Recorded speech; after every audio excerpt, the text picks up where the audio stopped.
ang mga kwento ng pag-ibig, kwento ng buhay at kwento ng pag-asa dito sa Barangay Love Stories. Love Stories.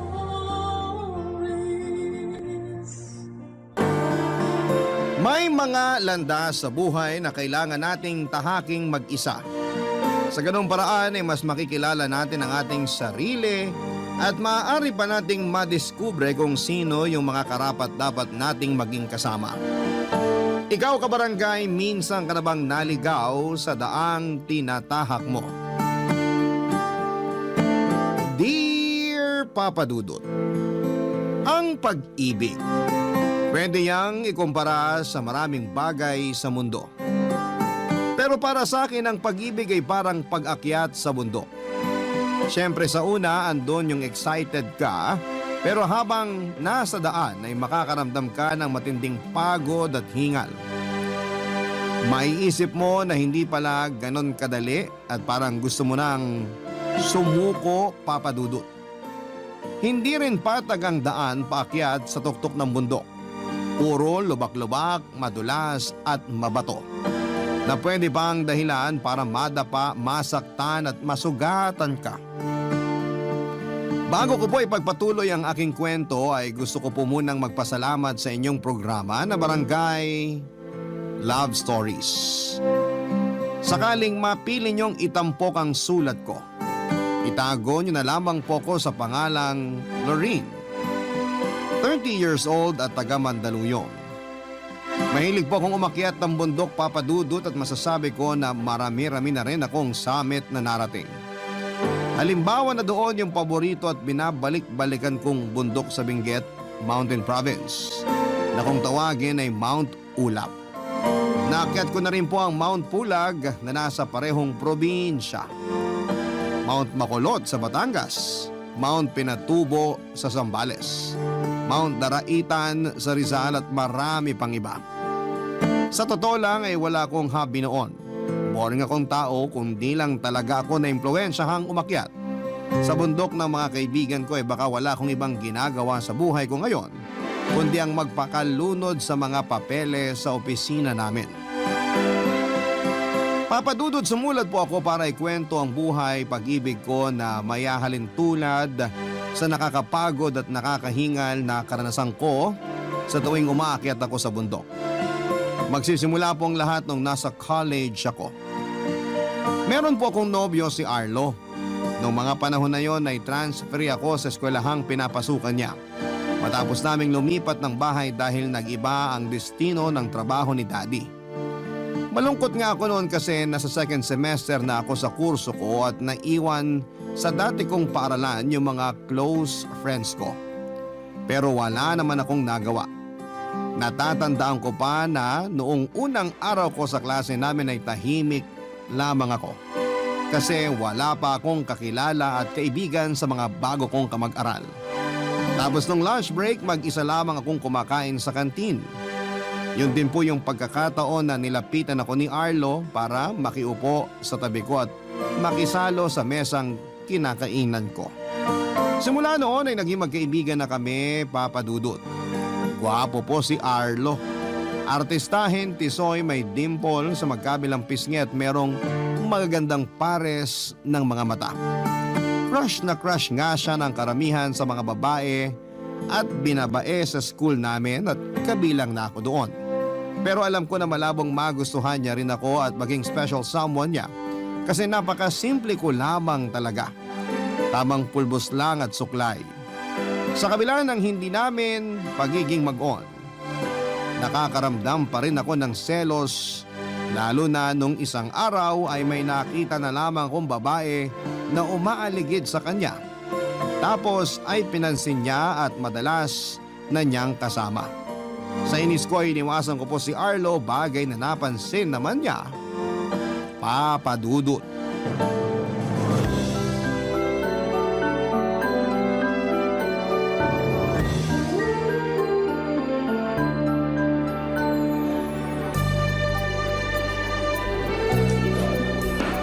Lorene! Sandali! Lakad lang, Lorene. Lorene, Huwag mong teka lang. lilingunin ng lalaking yun. Uy, Lorene! Buti naabutan kita. Ang bilis mo maglakad eh. Ano ba yan, Arlo? Ano ba yun, Arlo? Tama ba yung ginagawa mo, ha? Alin ba? Yung pag-iwas mo sa akin.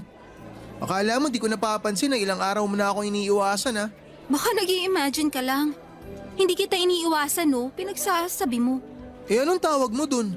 Nung isang araw, imbis na dumaan ka sa tapat ng room namin para sana sabay tayong pumunta sa kantin, umiwas ka. Dumaan ka dun sa likod. Mas napalayo ka pa tuloy. At least nakapag-exercise ako. Medyo kailangan ko na rin kasi magpapawis. Lorin, may problema ba tayo? Siyempre, wala. Bakit naman tayo magkakaproblema? Hindi ko alam, kaya nga ako nagtatanong eh. Kasi kung meron man, sabihin mo sa akin para mapag-usapan natin. At kung may nagawa man akong mali, itatama ako para di ka na magalit sa akin. Una, hindi ako galit. Ikalawa, wala tayong dapat pag-usapan, Arlo. Kung gusto mo, dun ka na lang sa babae mo makipagkwentuhan. Kasi 'di ba? Mas mukha siya masarap kasama kaysa sa akin. Ha? Sinong babae ba yun? Yung lagi mo ngang kasama.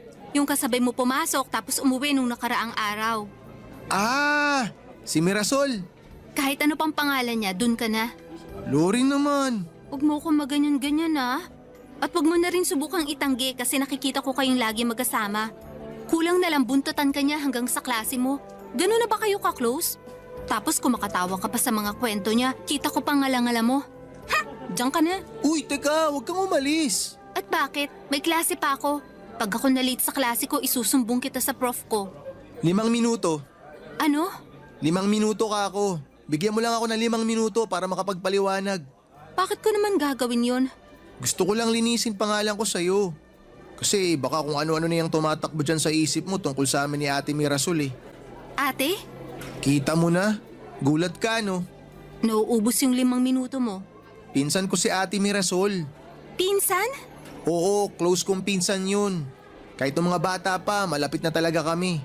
Kaso nilipat siya ng school nung nag-high school siya, kaya nagkahiwalay kami. Pero ngayon, nag-transfer si Ate Mirasol sa university natin para ipagpatuloy yung pag-aaral niya. Yun nga lang, nauna na ako sa kanya na 1 taon kasi first year college pa lang siya. Kaya ba kayo lagi magkasama kasi ginagala mo siya sa eskwelahan natin? Oo, hindi niya pa kasi kabisado eh. Hindi pala dapat engineering kurso mo? Dapat tourism? Hindi pa rin ba tayo bati? Ano tayo mga bata? Tanong ko sagutin mo. Okay na ba tayo? Okay naman tayo. Hindi ka na nagsiselos? Ha? Hindi ah. Bakit naman ako magsaselos? Feeling ko lang kasi nga iniiwasan mo ako. Akala mo siguro type ko si Ate Mirasol no? Nun yun, bago ko pa malaman magpinsan kayo. Aray naman. Inisip mo talaga na magkakagusto ako sa kanya kung hindi ko siya pinsan? Oo, kasi babaero ka. Tsaka dami kaya nagkakandara pa sa yung mga babae at binabae. Hindi mo ba napapansin? Kulang na lang humaba mga leeg nila kakasunod saan ka man pumunta. Ay, kaloka. Minsan nakakainis. Kasi pag magkasama tayo, pakiramdam ko, maraming mata yung nagbabantay sa mga kilos ko. Wala tayong magagawa. Gwapings tong kaibigan mo eh. Wala naman akong planong gawin. Tsaka hangin mo rin talaga, no? Sige ka, pakatamaan ka ng kidlat. Grabe ka naman. Aalis na ako. Tapos na ang 5 minuto mo. Sandali. May sasabihin pa ako. Ano ba kasi yun? Dalian mo, malilate na ako. Gusto kita, Lorin. Huwag mo nga akong pinaglololo ko. Nakakapikon ka na ah. Teka, huminahon ka muna kasi. Tsaka hindi kita niloloko. Mukha lang ako maloko pero seryoso ako sa nararamdaman ko sa'yo. Gusto ko itang ligawan, Lorin. Hindi papayag si Daddy. Kakausapin ko daddy mo. Pupunta ako sa bahay niyo para formal na ipagpaalam sa mga magulang mo na gusto ko itang ligawan. Please, Lorin. Pumayag ka na. Seryoso ako. Gustong gusto talaga kita.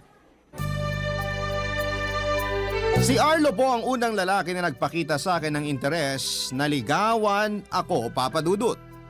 Kaya magkahalong kaba at excitement ang namayani sa akin ng mga panahon na yon.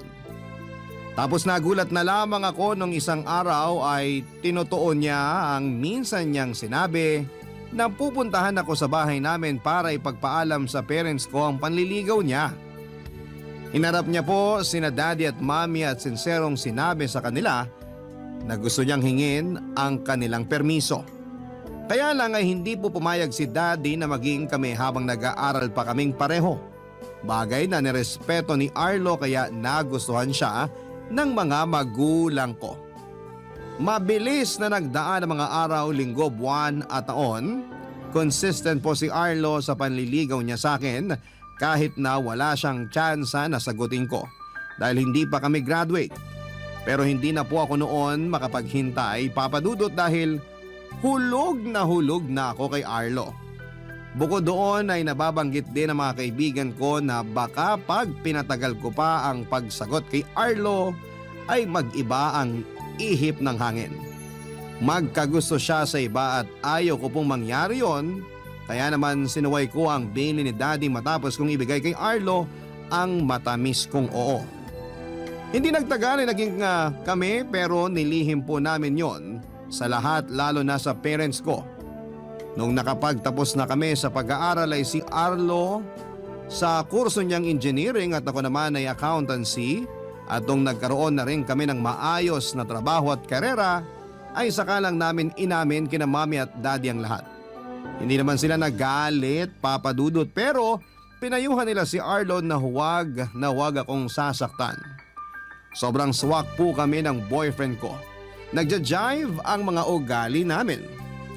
Maintindihin po si Arlo, kabisado niya ang mga topa ko at alam niya ang gagawin kapag sinusumpong ako ng toyo ko. Mapagpasensya rin siya at malalahanin, lalong-lalo na sa mga magulang ko. Legal sa parehong pamilya namin ang aming relasyon, Papa Dudut, kaya akala ko ay wala na pong makakapaghiwalay sa amin ni Arlo. Kasi mature naman kami, nare-resolve namin ang mga away namin, kaya hindi katakataka na tumagal kami ng 8 taon.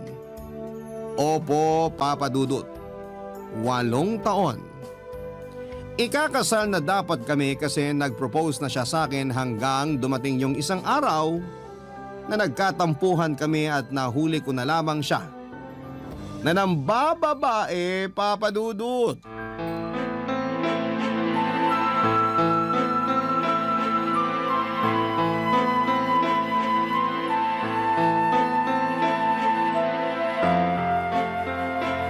Kaya naman pala hindi mo sinasagot cellphone mo. May iba ka palang pinagkakaabalahan. Lorin, pwede ba? Huminahon ka lang. Mamaya may magreklamong unit dahil sa ingay mo eh. Wala akong pakialam. Magagalit ako hanggat gusto ko kasi may karapatan ako. Demonyo ka, Arlo! Pinagkatiwalaan kita pero sino yung babaeng nahuli ko na kinakama mo? Wala lang kasi... Parang tanga naman, Lorin, oh. Bakit mo ako sinampal? Tinatanong mo pa talaga, ha? Kung tutuusin, kulang pa yan dahil gigil na gigil ako sa'yo. Kung hindi mo lang pinaalis yung malanding babaeng kasama mo kanina, baka sabay ko na kayong binalata ng buhay. Yan! Yang ganyang ugali mo talaga yung ayaw ko. Pinalaki ka bang ganyan ng mami mo? Hindi naman, di ba? Saan mo ba nakuha yung ugaling kanal mo? Huwag mo kong baliktarin dito. Dahil hindi ako magkakaganito kung hindi ka nagloko. Wala lang pala yung babaeng yun, ha? Pero kinama mo na siya. Diyan pa sa kama kung saan may nangyayari sa ating damuho ka. Ay, sorry na, okay? Natukso lang ako. Anong klaseng katwiran yan? Alam ko na mali, pero natukso ako eh. Hindi ko napigilan yung init ng katawan ko. Pero maniwala ka, wala lang yung babaeng yun. Nakilala ko lang siya sa bar, tapos... Hindi ka ba titigil sa kakasampal sa akin, Loren? Nakakarami ka na, ha? Kapal ng mukha mong ulupong ka. Tumigil ka na, ha? Hindi ka na nakakatuwa. Sa palagi mo, bakit ko ginawa yan sa'yo? Sige, sabihin mo! Nagsorry na nga ako, di ba? Akala mo ba malilinis ang sorry mo yung kababuyan mo na nakita ko pa talaga, Arlo? Sige, sagutin mo! Hindi, pero... Talagang hindi na. Kasi paano pa ako makikisama sa katulad mong taksil? Paano pa ako tatabi sa'yo sa kama? Alam ko meron kang ibang babae na ginagalaw. Kakadiri ka! Sigurado ako na hindi lang to yung unang beses na may nangyari sa inyong dalawa. Kita mo na! Tama akong lintik ka! Ang kapal ang mukha mo! Aray! Baboy Tama ka! na, Lorin! Ano ba? Nasasaktan na ako! Pag di ako nakapagbigil sa'yo, baka... Sasaktan mo ko? Subukan mo lang, ipapapulis kita! Buisit, para kang bata. Pwede ba pag-usapan natin to ng maayos? Hindi mo kailangan magalit ng ganyan. Bakit? Sino bang hindi nagkakamali? May tao bang perpekto? Wala! Pero hindi lahat ng tao taksil at baboy na katulad mo. Lori naman, ikakasal na tayo. Ayusin natin to. Baliw ka na kung iniisip mo magpapakasal ako sa'yo. Please, Loren, wag mo naman gawin to. May simbahan na, may reception na. Nakapagpatahi na rin tayo ng pangarap mong damit pang kasal. Marami na tayong nagastos. Handa na lahat, Loren. Hindi na tayo pwedeng umatras. Handa na nga. Pero ako yung hindi na handa magpakasal sa'yo. Wala akong pakialam sa mga nagastos natin kasi pera lang yan. Kikitain ko pa yan ulit. Pero yung pumayag na lumakad sa altar at matali sa'yo, yung tawagin ko yung sarili ko na asawa mo at dalihin yung apelyido mo, yun naman yung hindi ko matatanggap, Arlo. Kung para sa'yo, mababaw lang yung dahilan kung bakit ako nagkakaganito. Pwes para sabihin ko sa'yo, mali ka. Mali ka kasi malaking kasalanan na yung ginawa mo. Hindi pa man tayo kinakasal. Kaya paano ko pa mangangako sa harap ng Diyos na magiging tapat sa pagsasama natin kung ngayon pa lang nagkasala ka na? At kahit na nagsorry ka, kahit ano pa mga dahilan mo, natukso ka o ano, naging mahina ka pa rin. Hindi mo na ako iniisip. Masyado ka marupok kaya dapat lang sa iyong hiwalayan. Bakit parang sa tono mo ako lang ang sinisisi mo? Parang ako lang ang may kasalanan dito. May kasalanan ka rin naman sa nangyari. Masyado mo kasing inatupag yung trabaho mo nitong nakaraan. Kaya akala ko wala lang ako sa'yo. Kaya umanap ka ng kalinga sa iba? Ganun ba yun? Oo, pero nagsisisi na ako. Baliw ka na. Wala nang saysay ang pagsisisi mo dahil sinira mo na kung ano yung meron tayo. Paghiwalay na tayo, Arlo. Ano? Tapusin na natin lahat kasi wala na rin patutunguhan ng pagsasama nating to. Ayoko sa lahat yung iniiputan ako sa ulo. Kung gusto mo, ituloy niyo na lang ng babae mo yung milagrong ginagawa niyo. Wala na akong pakialam. Masunog sana kayo sa impyerno. Hiwalay na tayo. Ang sakit-sakit, Papa Dudut. Para akong mamamatay ng araw na yon. Sinong hindi magdaramdam ng husto kung yung lalaking mapapangasawa mo na sana ay aagawin sa iyo ng iba? Pero bukod sa matinding panghihinayang ko sa relasyon namin ni Arlo ay yung hustong galit at pagkamuhi ko sa kanya. Kaya pala pakiramdam ko ay nagbago, yun pala ay meron na siyang ibang pinagkakaabalahan. At ang kapal na mukha niyang ipangalandakan na nagkukulang ako sa kanya kaya humanap siya ng magpupuno noon sa katauhan ng ibang babae. Papadudot na karating po sa kalaman ng parents ko ang nangyari kaya naman maging sila ay labis na nagalit kay Arlo. Kulang na lamang ay sagurin siya ni Daddy dahil hindi raw tinupad ni Arlo ang usapan nila noon na huwag akong sasaktan. Alam kong nag-aalala lamang siya bilang tatay pero nakiusap po ako na sa amin na lamang yung rason ng paghihiwalay namin ni Arlo dahil ayoko magmukhang kaawa-awa sa mata ng iba naming kamag-anak. Yun bang meron akong kakulangan at diferensya kaya iniwan at pinagpalit ako sa iba ng boyfriend ko. Bukod doon ay ayoko rin na magalit sila ng gusto kay Arlo kasi naging mabait naman sa kanila yung ex-boyfriend ko. Lalo na nung minsan siyang nag-donate ng dugo sa pinsang kong na dengue. Resulta marami po sa kanilang nangihinayang sa relasyon namin ni Arlo noong nalaman nga nilang hiwalay na kami. Nandyan yung mga pinsan ko at kaibigan na panay payo sa akin na patawarin ko si Arlo ano man daw ang kasalanang nagawa niya sa akin. Sa halip ay pag-usapan po namin ang hindi namin pagkakasunduan. Pero buo na po ang desisyon ko ng panahon na yon. Gustuhin ko mang patawarin si Arlo at kalimutan ang lahat ng mga nangyari pero gabi-gabi naman akong binabangungot ng pagtataksil niya sa akin, Papa Dudut. Ayokong habang buhay na pagsisihang nakisama ako sa kanya sa isang bubong kung pumayag po akong matuloy ang aming kasal. Barangay Love Stories. Barangay Love Stories. Kahit na abala ko sa trabaho, kahit na lunurin ko ang sarili ko sa pagpapaka-busy, ay meron at meron pa rin po talagang pagkakataon na dinadalaw ako ng matinding lungkot. Dahilan para mapahinto ako sa anumang ginagawa ko. Matutulala at maiiyak na lamang ako, Papa Dudut. Ganon naman talaga ang pinagdadaanan ng mga taong dumaranas ng heartbreak, hindi ba? Sino ba naman ang makaka-move on agad-agad sa 8 years? Tapos ikakasal na kayo in few months. Saka pa nagloko ang fiancé mo. Sa kabila ng lahat ay tinuring ko po na blessing in disguise ang bagay na yon dahil wala na akong kawala kay Arlo sakaling noon lang siya ng babae kung kailan nakatali na ako sa kanya. Kaya nga para mas malibang-libang ako ay pumayag akong sumama sa mga kaibigan ko nung minsang niyaya nila akong umakyat sa bundok.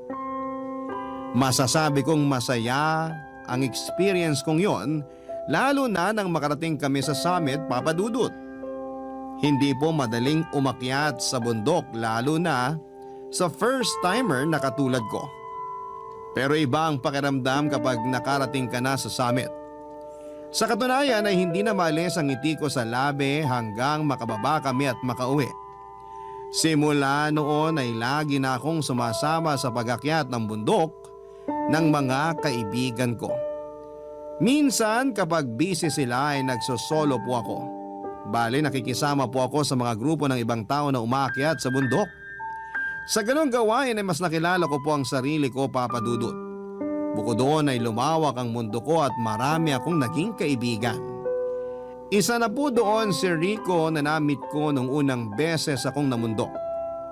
Papa Dudut, nakasabay ko po sa trail si Rico. Bale, sinabayan niya ako sa paglalakad kasi napansin niya na ako lang daw yung walang kasama o kaibigan. Doon ko na nga sinabi na mag-isa lamang ako dahil kasama na mga kaibigan ko ang mga jowa nila.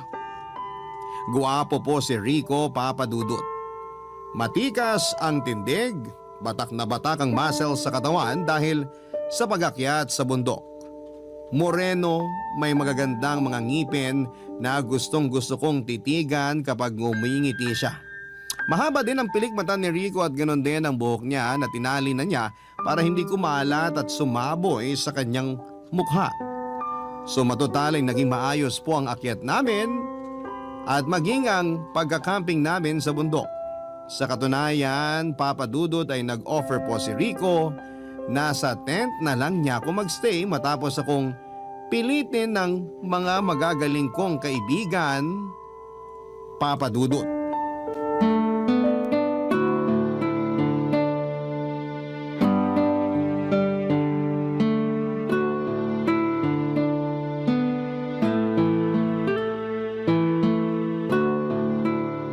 Sana hindi umulan para hindi dumoble yung lamig. Parang hindi naman. Tirik na tirik yung araw kanina.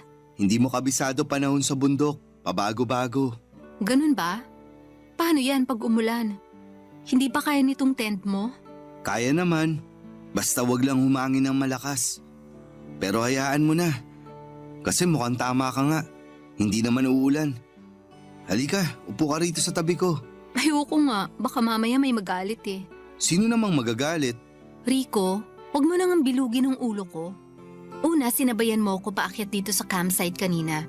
Tapos ngayon pinutuloy mo ko dito sa tent mo. Akala mo ba manhid ako? Akala mo hindi ko alam na may jowa ka na o asawa kasi may singsing ka na dyan sa daliri mo? Paano ko magalit sa'yo yon kahit na wala naman tayong ginagawang mali? Masyado ka naman nag-aalala, Lorin. Sinong hindi mag-aalala? Mamaya maging dahilan pa ako ng pag-aaway nyo. Or worst, awayin pa ako ng jowa o asawa mo. Ayoko ng gulo. Kaya nga ako sumama sa mga kaibigan ko mamundok kahit na hirap ako sa pag-akyat dito kasi gusto ko ng peace of mind. Maling-mali talaga na pumayag ako magstay dito sa tent mo porque wala akong dalang sarili ko at wala na akong espasyo dun sa tent ng mga kaibigan ko. Kaalis na ako. Sa labas na lang ako kahit malamig. May jacket naman ako. Lori naman, huwag ka nang lumabas ng tent. Baka sipunin ka. Madali lang namang gamutin yung sipon kesa pasa sa mukha sakaling awayin ako ng jowa o asawa mo. Wala akong jowa o asawa, kaya pwede ka nang kumalma. Ha? Pinaglololoko mo ba ako? Hindi kaya, nagsasabi ako ng totoo. Eh bakit may suot kang singsing? Eto ba? Mahabang kwento. Makikinig ako. O sige, pero sana di ka antokin. Magkwento ka na lang kasi. Engagement ring namin ng girlfriend ko tong singsing na suot ko. Sinasabi ko na nga ba? May fiancé ka na, ikakasal ka na. Noon yun, pero iwalay na kami ngayon. Sinusuot ko lang tong singsing kasi nangihinayang ako sa sanay masayang kasal namin. Hindi ba mas masakit? Kasi may alaala ka pa rin ng nabigong pag-ibig nyo. Masakit, oo. Pero hinahayaan ko na lang sarili ko na maramdaman yung sakit na yun. Hanggang matanggap ko na hindi na talaga matutuloy yung kasal namin. Ay, 10 taon din kami, Lorin. Bago yun natapos sa isang iglap. Sorry, Rico. Hindi ko naman akalain na ganyan pala kabigat yung dinadala mo. Hindi mo naman kailangang mag-sorry. Wala ka naman ginawang mali. Saka choice ko naman na suotin pa rin tong singsing namin. Kasi hanggang ngayon mahal ko pa rin siya. Hihintayin ko na lang magsawa tong puso ko. Alam ko pag nangyari yun, nakalimutan ko na siya. Hindi pala tayo nagkakalayo ng pinagdaanan. Yun din ba ang dahilan kaya umaakit ka sa bundok? Ako kasi oo eh. Sawa na ako magmukmuk sa bahay at sa opisina namin. Kaya pumayag akong sumama sa mga kaibigan ko papunta rito. Tama ka, yun din dahilan ko. Pero alam mo ba na dati sabay kaming umaakit sa bundok ng ex-girlfriend ko? Mas masakit na mag-isa ka na lang ngayon. Nung una, aminado akong nahihirapan ako. Pero habang tumatagal, mas nakikilala kong sarili ko. Nasabi ko na lang na kaya ko palang makarating sa tuktok kahit hindi siya kasama. Congratulations. Senyales yan na nakaka-move on ka na. Pero pwede ko ba malaman ang rason ng hiwalayan nyo? Pinagpalit niya ako sa iba. Pero bago yun, akala ko trabaho at pangarap lang niya yung kakumpetensya ko sa kanya. Sa loob ng 10 taon naming magkarelasyon, maraming bagay na gustong matupad ang ex-girlfriend ko. Isa na dun yung makapagtrabaho siya sa abroad at mag-migrate. Siyempre, sinuportahan ko siya sa pangarap niyang yun. Kahit 2 beses na niyang nireject ang proposal ko. Mahal ko kaya inunawa ko. Umalis siya sa Pilipinas matapos siyang makatanggap ng job offer para makapagturo sa isang university sa Florida. Pero napansin ko na lang na kapag mas inuunawa mo pala ng gusto yung tao at yung mga rason nila, mas nagiging daan yun para abusuin ka nila. Di ko alam na may nakilala na pala siyang ibang lalaki dun, Amerikano. Tapos naging sila bago siya nakipaghiwalay sa akin sa cellphone. Huling balita ko, kinasal na sila at pinoproseso na yung papeles niya para maging US citizen. Grabe, hindi ako makapaniwala. Nagawa sa'yo yun ng ex-girlfriend mo? Oo, para sa pangarap niya. Ayaw niya kasing bumuo kami ng pamilya rito sa Pilipinas. Pero hindi naman ganun kadali yung gusto niyang mag-migrate kami dahil nandito yung negosyo ko eh. May plano naman ako pero sana binigyan niya pa ako ng panahon. Kawalan niya kasi sinayang ka niya, Rico. 10 taon. Grabe. 2 taon lang ang lamang sa amin ng ex-boyfriend ko na nagtaksil naman sa akin. Pareho pala tayong sawing palad. Malas sa pag-ibig. Hindi naman siguro. Maling tao lang yung minahal natin. Alam mo ako, kahit paano nakakausad na rin. Pinagpapasa Diyos ko na lang ang lahat. Basta mag-focus ako sa paghilom ng puso ko at sa sarili ko. Hindi ko na masyadong iniisip yung pananakit sa akin ng ex ko. Kasi alam ko sa sarili ko, kawalan niya yung paghihiwalay namin. Yun na lang din ang isipin mo, Rico. Kawalan ng ex-girlfriend mo yung paghihiwalay niyo kasi sinayang ka niya. Sana hindi sila karmahin sa ginawa nila sa atin. Gusto ko na lang maging masaya tayo. Yan din naman ang gusto ko. Pero sana, ganun lang din sila kadaling kalimutan. Simula noon, pag hindi ako nagsosolo sa pag-akyat ng bundok ay si Rico na po ang kasakasama ko, Papa Dudut.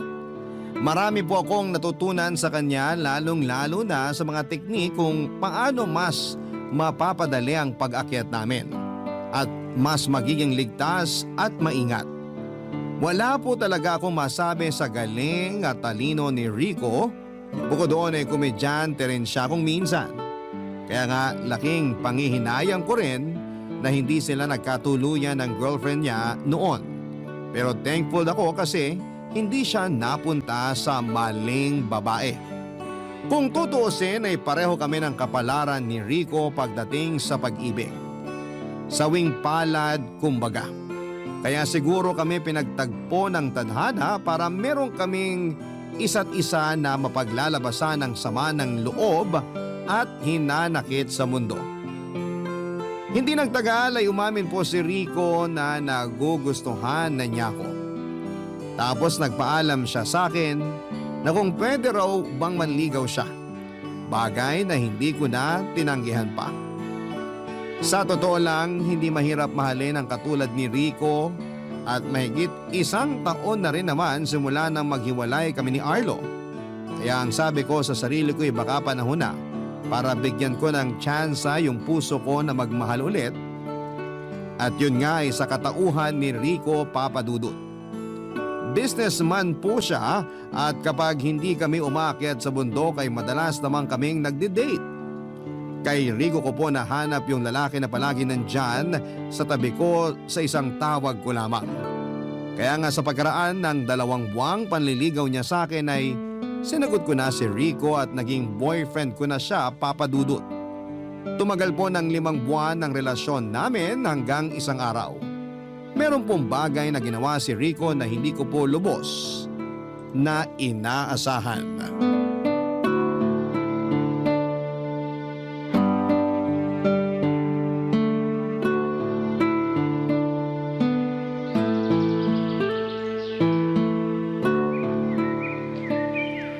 Halika rito, Lorin.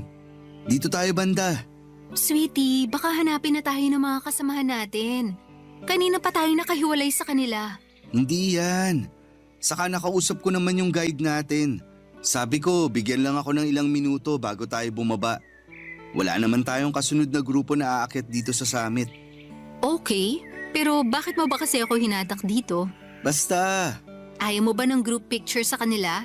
gusto pero mamaya na yun. Kasi may mas importante akong bagay na gustong gawin. Ano yun? Sandali ha, kunin ko lang. Nako, buti hindi nahulog. Rico, ano yan? Sing-sing ba yan? Oo, sweetie. Sing-sing to na simbolo ng walang hanggang pagmamahal ko sa'yo. Teka, lulud ako. Uy, wag na. Wag na, kasi baka mapatingin pa sila rito. Hayaan mo sila. Alam naman nila plano ko, kaya nga game na game silang pabayaan tayo rito. Rico naman eh. Uy, hala, lumuhod ka nga. Lorin, alam ko hindi pa nagtatagal simula na magkakilala tayo. At halos 5 buwan pa lang nang sagutin mo ako para maging boyfriend mo. Pero sana sa iksing panahon na yon, naiparamdam ko sa iyo yung pagmamahal ko. Alam mo naman na wala akong ibang gusto kundi yung makasal sa'yo. Bumuo ng sarili nating pamilya at makasama ka hanggang pagtanda natin, di ba? Oo, alam ko yun. Lagi-lagi mo ba namang sinasabi? Malamang hindi ko yun makakalimutan. At hindi na ako makapaghintay na tuparin yun. Kaya nga lumulud ako ngayon sa harap mo para hingin yung kamay mo at pumayag kang makasal sa akin. Will you marry me, Lorin? Yes, Rico, I will marry you. Pumapayag ako makasal sa'yo. Talaga? Yes! Yuhu! Huwag ka nang sumigaw. Nakatingin sila sa atin, no? Ayos lang yan, sweetie. Pero teka, akin na yung kamay mo. Isusuot ko sa daliri mo tong sing-sing. Ayan, bagay na bagay sa'yo. Tumayo ka na nga muna dyan. Oo. Nagustuhan mo ba yung sing-sing? Oo naman. Napakaganda naman ng singsing na to. Thank you, Rico. Thank you saan? Kasi dumating ka sa buhay ko. Kasi minahal mo ko at naging boyfriend kita. Walang kaso kahit hindi pa nagtatagal simula nang magkakilala tayo at naging mag-on. Kasi sa puso ko, siguradong sigurado na ako na ikaw yung gusto kong pakasalan para makasama habang buhay. Thank you sa lahat-lahat. Ako yung dapat mag-thank you sa'yo. Kasi tinuruan mo ako paano magmahal ulit. Akala ko nun, hindi ko na kaya kasi nga nakatali pa rin ako sa anino ng ex-girlfriend ko. Pero tinulungan mo ako makawala sa pagkakatali kong yun sa kanya. Hindi lang ikaw yung thankful kasi nagkakilala tayo. Siguro nga, tinadhana na magtagpo tayo kasi pareho tayong iniwan ng mga mahal natin. Pero hindi ibig sabihin, mananatili na tayong nakalugmok sa lugar kung saan nila tayo iniwan. Ngayon, masaya tayong aalis at uusad ng magkahawak kamay. Alam ko na masasaya ako sa'yo. Kasi ikaw yung nagparamdam sa akin na kamahal-mahal ako. Kahit na sa mga panahong pakiramdam ko, hindi. Sinong may sabi sa'yong hindi? Kamahal-mahal ka, Lorin. At mahal na mahal kita. Mahal na mahal din kita. Hindi na ako makapaghintay na makasal sa'yo. Salamat kasi ginawa mo akong pinakamasayang lalaki sa buong mundo. Walang anuman. Deserve mo naman kasi maging masaya. Pagkatapos ng sakit at lungkot na pinagdaanan mo. At happy ako. Kasi ako yung rason bakit ka nakangiti ngayon. Ikaw din naman, nasaktan at nalungkot. Kaya deserve mo rin ang happy ending. At yun ay sa piling ko, Lorin. Pangako, hindi kita sasaktan. Araw-gabi kong ipaparamdam sa'yo kung gaano kita kamahal. Hindi man ako perpektong lalaki pero pagsisikapan ko na maging karapat-dapat sa'yo. Kahit nakasal na tayo at hanggang sa pareho na tayong uugod-ugod. Uy, sobra naman yung uugod-ugod. Huwag muna kasi marami pa tayong bundok na aakyatin na magkasama. At kahit na magkaanak tayo, pag lumaki na sila, isasama rin natin sila sa pamumundok. Siyempre naman. At habang daan, paulit-ulit kong ikikwento sa kanila kung paano ko nakilala yung mama nila. Ngayon pa lang, nakikinit ako ng mga reaksyon ng mukha nila. Kinikilig ba sila o nauumay? Pareho. Grabe. I love you, Lorin. At saksi yung bundok na to sa walang hanggan kong pagmamahal sa'yo. I love you too, Rico. O paano? Tawag na tayo ng mga kasamahan natin. Tara, papapicture pa ako sa kanila. Akin ang kamay mo, sweetie. Alalayan na kita.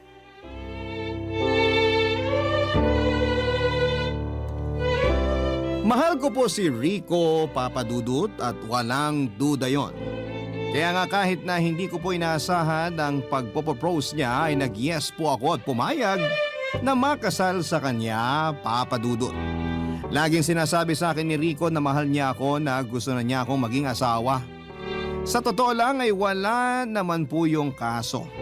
Dahil alam ko na pareho na kaming handa na bumuo ng sarili naming pamilya. Kaya nga muli ay nakaramdam ako ng pananabik na sa wakas ay matutuloy na ang kasal na matagal ko nang inaasam noon kay Arlo. Kaya lang kung kailan naman maayos na ang lahat sa amin ni Rico ay saka po biglang naglaro ang kapalaran, Papa Dudut. Yon ay matapos bumalik ni Arlo sa buhay ko. Isang gabi ay nagpakita na lamang siya sa condo unit ko at nagmamakaawa na balikan ko, Papa Dudut. Siyempre hindi ako pumayag at sinumbat ko sa kanyang lahat-lahat ng masasakit at masasama niyang ginawa sa akin noon. Naminahal ko siya tapos ay pinagpalit lamang niya ako sa taong walang kwenta. Sisirin po si Arlo ng panahon na yon na kumuha ng lakas ng loob sa alak para makipagkita sa akin. Opo, Papa Dudut. Bahagya siyang nakainom kaya hindi na niya napigilan ang tinding emosyon na nararamdaman niya. Nagmanikluhod siya sa harapan ko, ang ex-boyfriend ko, at nagsumamo na patawarin ko siya. Tatawag na sana ako noon ng guard kaso bigla po niya akong hinalikan sa labi ko dahilan para manumbalik sa akin ang lahat-lahat ng matatamis naming pinagsamahan. Tapos aaminin ko po sa inyo na naging mahina ako dahil nagustuhan ko ang halik niya. At pumayag akong may mangyari sa amin ng gabing yon. Barangay Love Stories. Barangay Love Stories. Pinalis ko po si Arlo sa condo unit ko kinabukasan at sinabi sa kanya na malaking pagkakamali na may nangyari sa aming dalawa. Tinanong ulit ako ni Arlo kung mahal ko pa raw ba siya at kung may tsansaan na magkabalikan kami. Sinabi ko po na hindi ko na siya mahal at wala nang chance ang relasyon namin dahil ikakasal na ako kay Rico. Galit na galit po si Arlo nang malaman ang tungkol sa amin ng boyfriend ko, Papa Dudut. Pero mas galit ako sa kanya dahil sa ginawa niya sa akin. Sinamantala niya ang kahinaan ko at naging makasarili siya, Papa Dudut. Pagalis po ni Arlo ay doon ako humagulhol ng iyak. Alam ko pong malaking kasalanan ang kagagahan na nagawa ko dahil may kasintahan akong tao tapos nakuha ko pang magpagalaw sa ibang lalaki. Hindi ko po magawang tumingin ng diretso kay Rico nang magkita kami ng gabing yon para mag-dinner date. Takang-taka ang kawawa kong fiancé dahil wala akong ganang kumain pero nagdahilan na lamang ako na masama ang pakiramdam ko. Hindi tuloy namin nasulit yung gabi kasi maaga niya akong hinatid sa condo unit ko, Papa Dudut. Hindi ko po alam ang gagawin ko at kinakain na po ako ng matinding konsensya. Ang bait-bait sa akin ni Rico tapos tinarantado ko po siya. Kung sa akin niya gagawin yon ay siguradong hindi ko siya mapapatawad. At mas nadagdagan pa po ang takot sa dibdib ko nang mag-positive po ang pregnancy test kit matapos kong makaramdam ng senyales ng pagbubuntis, Papa Dudut. Alam kong si Arlo ang tatay ng baby ko dahil sakto yon sa bilang ng gabi na may nangyari sa amin.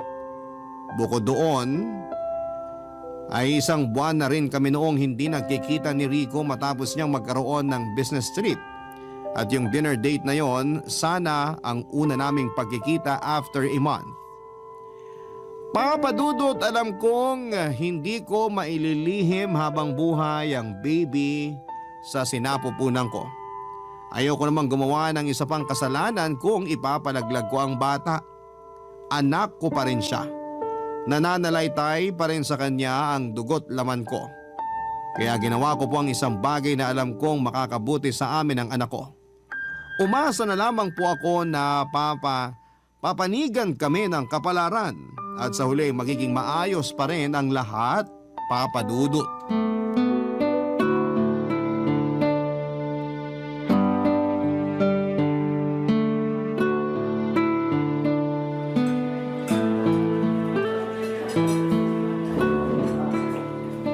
Sure ka bang okay ka na, sweetie?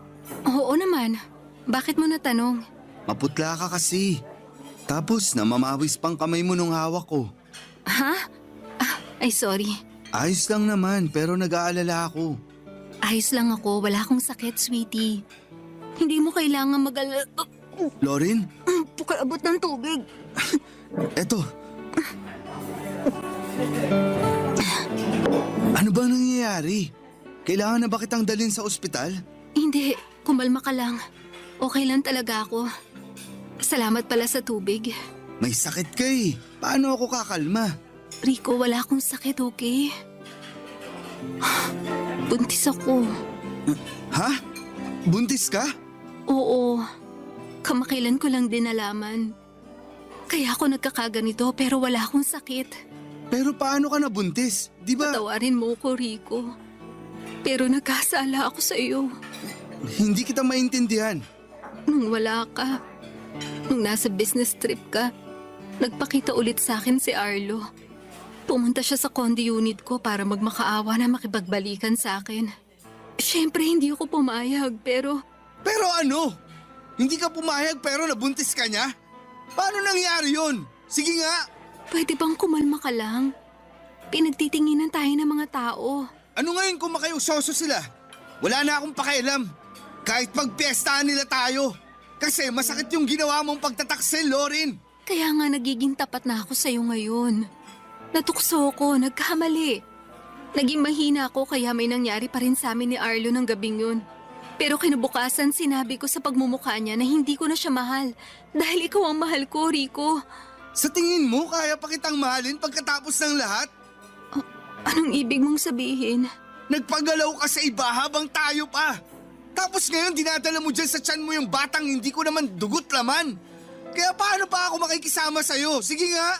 Hindi ka na nakikinig? Ikaw nga yung mahal ko. Ikaw yung pinili ko. Hindi na matatakpan ng pagmamahal mo sa akin yung kasalanan na nagawa mo, Lorin. Hindi mo na ba ako mapapatawad? Hindi kita kayang patawarin. Baka pag nagtagal.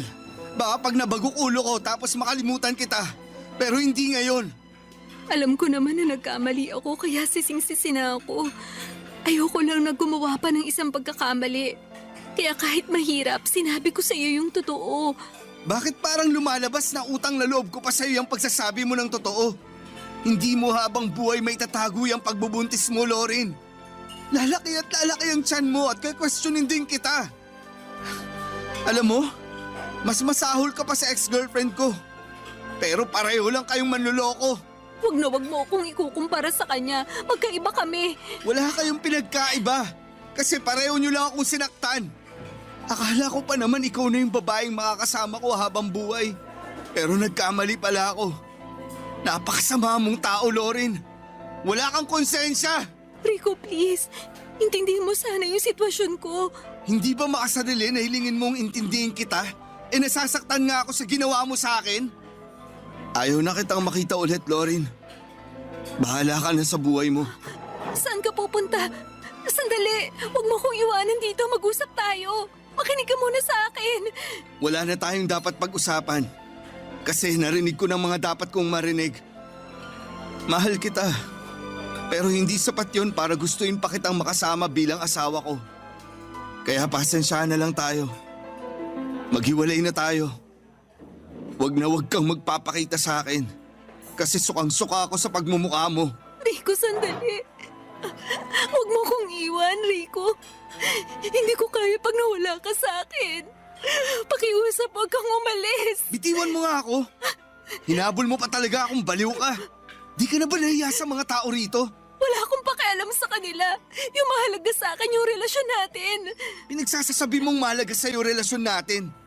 Nung nakipaglampungan ka sa ex-boyfriend mo, naisip mo ba yung pesteng relasyon natin? Sarili mo lang inisip mo, Lorin. Tapos ngayon, gusto mong akuin ko pagpapalaki sa batang hindi naman galing sa akin? Huwag ka nga. Palagay ko mas karapat dapat na si Arlo yung niluluran mo at sinasabi ang panagutan niyang sanggol na nasa tiyan mo. Kasi siya naman yung tatay. Aalis na ako. Huwag mo na akong susundan. Arlo, sandali. Arlo, huwag mo akong iwanan dito. Sa ikalawang pagkakataon ay nadurog po ako, Papa Dudut. Pero masasabi ko na triple ang sakit ng isampal sa akin ni Rico ang mga salitang kahit kailan ay hindi ko inaasahang maririnig ko mula sa kanya. Ang kirot-kirot ng puso ko na kulang na lamang ay ikamatay ko. Nagmakaawa po ako kay Rico na huwag niya akong iwanan. Alam kong sobra at kakapala ng mukha pero gusto ko pong pakasalan niya pa rin ako sa kabila ng pagtataksil ko sa kanya. Wala naman po akong hangad na masama, naging mahina lamang po ako sa puso't isipan kaya nadaig ako ng aking emosyon. Pero alam kong pagiging makasarili kung ipipilit ko ang gusto ko dahil sobrang sakit po ng nagawa ko sa lalaking walang ginawa kundi ang mahalin ako at minsan ay naghangad na magkapamilya kami at makasama ako hanggang sa pagtanda. Hindi ko na po hinabol si Rico ng gabing iniwan niya ako at niluhod ko na lamang ang sarili ko sa pag-iyak. Sa pagkakataong yun ay pinilit ko pong magpakatatag alang-alang sa baby na nasa tiyan ko, Papa Dudut. Hindi po ako pwedeng manghina at kahit nawasak ako ay hindi ko maaaring pabayaan ang aking sarili dahil may batang umaasa sa akin na maging malakas. Tuluyan na pong nakipaghiwalay sa akin si Rico, Papa Dudut. At blinak na niya ako sa lahat ng social media accounts na meron siya. Hindi na po ko nakarinig sa kanya ng kahit na ano at noong isang beses na pinuntahan ko siya sa kumpanyang pagmamay-ari niya para sana makausap siya ay hindi niya po ko hinarap. Sa halip ay hinayaan niya akong kaladkarin ng gwardya palabas ng building niya. Awang-awa po ako sa sarili ko pero kasalanan ko naman po dahil natukso ako. Doon ko na po naisip kontakin si Arlo para makipagkita sa kanya at sabihin ang tungkol sa ipinagbubuntis ko, Papa Dudut. Higit kanino man, hindi ko kakayaning buhayin ang baby ko na mag-isa dahil wala pa akong karanasan sa pagiging nanay. Kaya naman kahit na pinutol ko na ang lahat ng komunikasyon kay Arlo, ay kinapalang ko na lamang ang mukha ko matapos kong makipag-ugnayan muli sa kanya.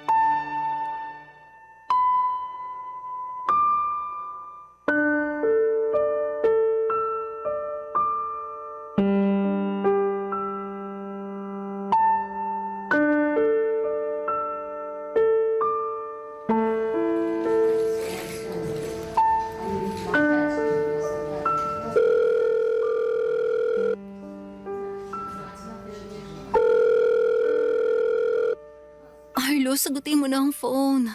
Kailangan kita. Hello? Arlo? O Lorin, napatawag ka. Arlo, nandito ako ngayon sa ospital. Anong ginagawa mo dyan? Nagpa-check up ako. Mamaya ko na ipapaliwanag pag nagkita tayo. Eh naku, paano ba yan? Hindi ako pwede ngayon eh. Ha? Arlo naman. Anong Arlo naman ka dyan? Wala ka bang sasakyan? Mag-taxi ka. O kaya magpasundo ka dun sa jowa mo o kaya sa daddy mo. Hindi yung ako yung inuobliga mong puntahan ka dyan.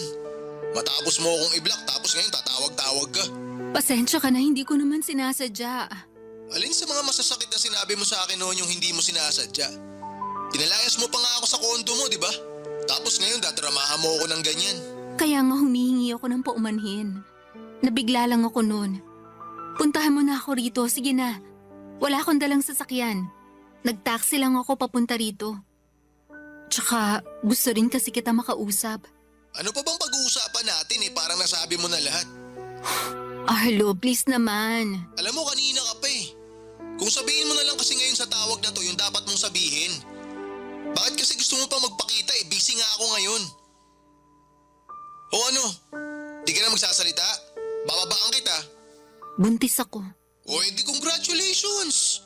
O ano gusto mong gawin ko ngayon? Umatin ako sa binyag ng anak niyo ng asawa mo?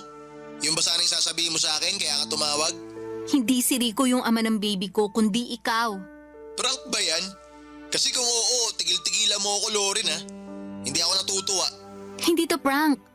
Hindi kita niloloko kasi totoong sinasabi ko. Tsaka hiwalay na kami ni Rico. Ano? Binida mo lang sa akin nung naikakasal na kayo ah. Oo. Pero nung nalaman niya na pinuntahan mo ko nun sa kondo ko at may nangyari sa atin, tapos nabuntis mo ko, bigla na lang siyang umatras at nakipaghiwalay sa akin. Wala pala yung boyfriend mo eh. Mahina. Tigilan mo na nga yung pang-iinsulto mo kay Rico. Wala namang ginagawa sa iyo yung tao. Asar lang ako sa kolokoy na yon. Kasi kung ibida mo sa pagmumukha ko, parang akala mo sinong perpekto eh. O tapos ano, iniwan ka rin pala ngayon. Kaya nga kailangan kita. Kailangan ka ng anak natin. Palagay mo maniniwala ako na anak ko nga yung nasa tiyan mo? Ano bang pinagsasasabi mo? Baka mamaya hindi sa akin yan eh. Baka dun yan sa Rico na yun. Tapos gawa-gawa mo lang na iniwang ka niya ng dahil sa akin kaya kayo naghiwalay. Baka gusto mo lang na ipaako sa akin yung pagiging tatay dyan sa batang yan na hindi naman ako sigurado kung akin nga talaga. Naririnig mo bang sinasabi mo? Oo, naririnig ko. Palagay mo sa akin, bingi. Kung ganun hindi ka ba kinikilabutan? Anak mo yung baby na nasa tiyan ko, ikaw yung tatay. Sigurado ako doon kaya bakit ganyan ka magsalita? Anak ko man o hindi, wala na akong pakialam sa inyo ng batang yan. Simula nung ipamukha mo sa akin na hindi mo na ako magagawang bigyan ng pagkakataon kahit na sinabi ko naman sa'yo na nagbagong buhay na ako, natauhan na ako noon, Lorin. Napagtanto ko rin na hindi naman pala kita ganun kamahal. Takot lang akong tumanda mag-isa kaya kita binabalikan. Pero ngayon mas masaya na ako sa buhay ko. Yun bang wala akong ibang iniisip na kung ano at kung sino? Napakasama mong tao. Paano mo nasasabi lahat ng yan? Kahit wag na ako, kahit yung anak mo na lang panagutan mo. Hindi nga ako sigurado kung akin yan. Kung hindi yan kay Rico, baka naman sa ibang lalaki yan. Napakabastos mong hayop ka. Ni hindi mo na ako nirespeto. Bakit? Dapat ka bang irespeto? Patakot ka sa karma dahil sa ginawa mong to sa akin. Kung alam ko lang na ikaw yung magiging rason para ako maging miserable, sana nun pa lang hindi na kita hinayaang kausapin ako. Hindi na ako pumayag na manligaw ka at hindi na kita sinagot pa. Tumigil ka na nga. Kung makapagsalita ka, akala mo hindi kita napasaya nung nakalipas na 8 taon na. Pinasaya mo nga ako, pero kapalit nun, yung mas matinding sakit na kagagawan mo. Tumigil ka na. Dahil mong drama. Hindi ko pa rin nakakawin yung batang nasa tiyan mo. Ayoko pa magkaanak. Kaya ikaw na lang bahala sa batang yan. Total, ikaw naman may gusto dyan. Palaki mo. Bigay mo sa mga magulang mo. Paampon mo, ipalaglag mo, wala akong pakialam. Basta wag mo na ako ulit idadamay dyan. Ayoko na magkaroon ng kahit na anong ugnayan sa'yo. Sige na, busy ako. Bababa ako na to. Arlo! Arlo, sagutin mo ang tawag ko, lintik ka!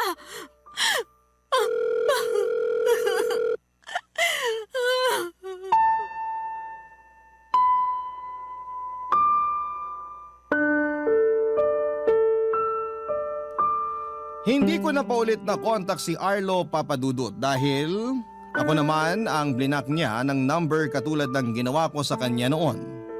Durog na durog po ang puso ko na para bang dinidikdik ng pinong-pino at nangihina ang tuhod ko ng mga panahon na yon. Iyak ako ng iyak at sigaw ng sigaw dahil hindi ko na po alam kung ano ang gagawin ko sa baby na nasa tiyan ko. Nakatulugan ko na lamang yung paghahulhol ko sa matinding pagod, Papadudut. Kinabukasan ay tumawag po ako kina mami at daddy para papuntahin sila sa condo unit ko. Doon ko na nga po ikinuwento sa kanila ang lahat-lahat. Hindi na ako naglihim at lahat ay sinabi ko. Nandun yung nagalit sila sa akin pero mas nanaig po ang pag-aalala nila bilang magulang sa akin at sa magiging apo nila. Kaya naman ura-urada nila akong pinauwi sa bahay namin para mas maalagaan at matutukan nila ang pagbubuntis ko. Dinala ko po at iningatan sa sinapupunan ko ang baby ko at pinangako ko sa kanya na mamahalin ko siya. At hindi ako magkukulang sa kanya kahit na wala siyang kilalaning ama. Mahirap maging single parent pero wala akong hindi kayang gawin alang-alang sa anak ko, Papadudut. Hindi nga nagtagal ay pinanganak ko na nga po ng malusog ang aking baby boy. Wala na po akong balita kay Arlo kung tatanungin niyo ako, Papadudut. Wala na rin akong pakialam sa kanya at ayaw ko na rin siyang maging parte ng buhay ng anak ko matapos ang pagtataksil, Papadudut, na nangyari. Si Rico naman, ang huling balita ko ay kinasal na sa ibang babae. Masaya po ako para sa kanya dahil natupad na niya ang pangarap niyang pamilya. Pero nasasaktan po ako dahil ako sana ang babaeng napangasawa niya. Marami po akong pinagsisisihan sa buhay ko, Papadudut, at isa na doon ay yung naging mahina ako. Nagpatalo ako sa aking emosyon kaya nakagawa ako ng matinding kasalanan. Natukso ako, naging marupok kaya pinagbayaran ko ang balik karma sa mga nagawa ko. Pero ayaw ko naman pong ilugmok ang sarili ko sa nakaraan kung paulit-ulit kong babalikan yung masasakit na alaala. May anak na po ako at mas focus po ako ngayon sa baby ko. Siya po yung tama sa lahat ng mga maling nagawa ko. Siya po yung nagligtas sa akin sa masalimuot kong kinakalagyan noon. Papadudut, kaya naman po mahal na mahal ko ang anak ko. Alam ko na kahit mag-isa lamang ako sa pagtataguyod sa kanya ay buo, masaya at kontento naman ang puso ko. Maraming salamat po, Papadudut, sakaling mapili po ninyong basahin sa programa ninyong Barangay Love Stories ang buhay pag-ibig ko. God bless po and more power sa inyong istasyon. Ang inyong forever kapuso at ka-barangay, Lauren. Ako, gigil na gigil talaga ako sa nangyayari sa kwento natin. O ikaw, kabarangay, kumukulo rin ba dugo mo? Pwede kang mag-iwan ng comment sa ating comment section.